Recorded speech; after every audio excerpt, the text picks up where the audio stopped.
খাবারটা খা। খা।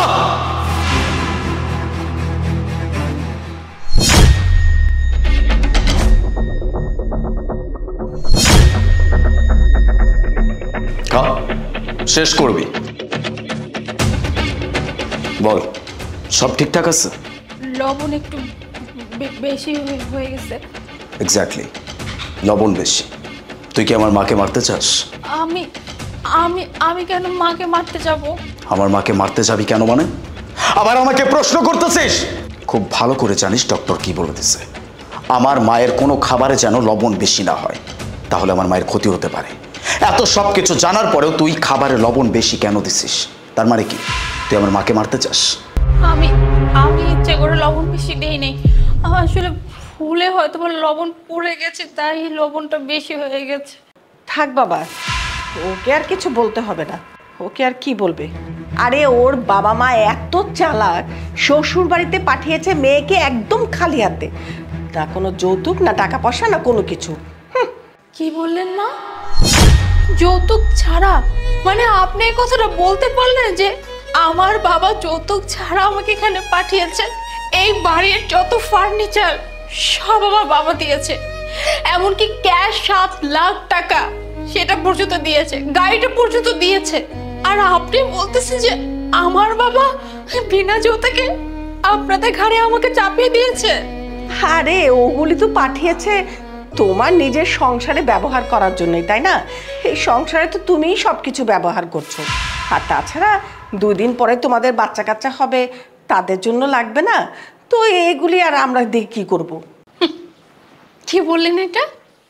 মানে এগুলো আমার জন্য? মানে সব কিছু আমার জন্য এটা আপনি বলতেছেন? বাহ, তো কোথায় আমার জন্য? হ্যাঁ, এই যে এই বাড়িতে আমি কাজের মেয়ের মতো হয়ে খাটি, সকাল 5টা বাজে ঘুম থেকে উঠি, সারা দিন কাজ করতে হয়, কাজ করে রাত 11টা বাজে ফ্রি হই।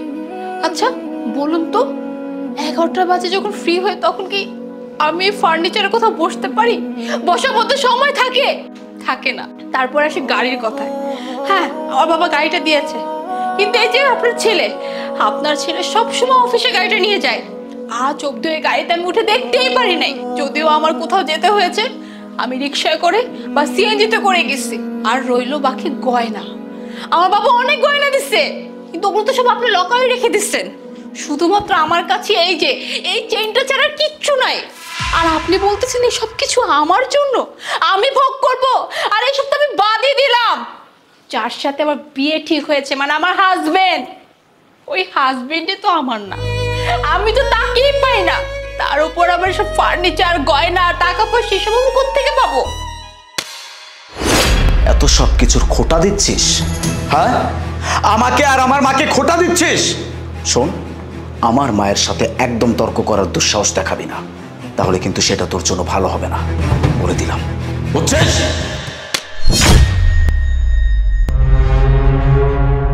নিজের মার বিপক্ষে একটা কথাও শুনতে পারো না, তাহলে আমি কিভাবে আমার ফ্যামিলির বিপক্ষে কথা শুনবো? হ্যাঁ, তোমার যেমন খুব গায়ে লাগে তোমার মাকে নিয়ে কোনো কথা বললে, সেম আমারও গায়ে লাগে আমার মা বাবাকে নিয়ে কোনো কথা বললে।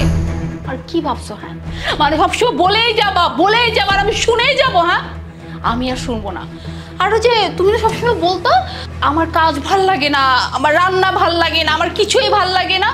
কোনো সমস্যা নাই, আজকে থেকে আর এসব তোমাকে সহ্য করতে হবে না। এই যে তোমার মা আছে না, তোমার মাকে দিয়ে সব কাজ করে, তোমার মাকে দিয়ে রান্না করে সুস্বাদু রান্না, যেগুলো তুমি খাবে। কারণ আজকের পর থেকে আমি তোমার সাথে এই বাড়িতে আর থাকবো না। স্বামী হয়েছে তাই না? কি খেয়ালটা রাখছো আমার? কোন দিন খেয়াল রাখছো যে আমি এই বাড়িতে ঠিক আছে কিনা, ভালো আছে কিনা, সুখে আছে কিনা, শান্তিতে আছে কিনা? এমনকি তুমি আমার সাথে 2টা ভালো করে কথা পর্যন্ত বলো না, হাসি দিয়ে কথা পর্যন্ত বলো না। এই যে আমি এখন অবধি আমার বাবা বাড়ির দেওয়ার জামাই পরে আছি, কই আজ পর্যন্ত তো একটা জামা এনে আমার হাতে দিয়ে বললা না যে নাও এটা আমি তোমার জন্য আনছি? আর আর আজকে এমনি অনেক পুরুষত্ব দেখাইতেছো তাই না? শোনো, তোমার এই পুরুষত্ব নিয়ে তুমিই থাকো, তোমার এই পুরুষত্ব আমার সামনে দেখাইতে আসো না। আর যদি দেখাইতে আসো না, তাহলে আমার থেকে খারাপ কিন্তু আর কেউ হবে না। আমি আপনাদের দুজনকে ওয়ার্ন করে গেলাম, আপনারা দুজন যদি আর আমার বিপক্ষে কোনো কিছু করার চেষ্টাও করছেন না, আমি কিন্তু আপনাদেরকে ছাড়বো না।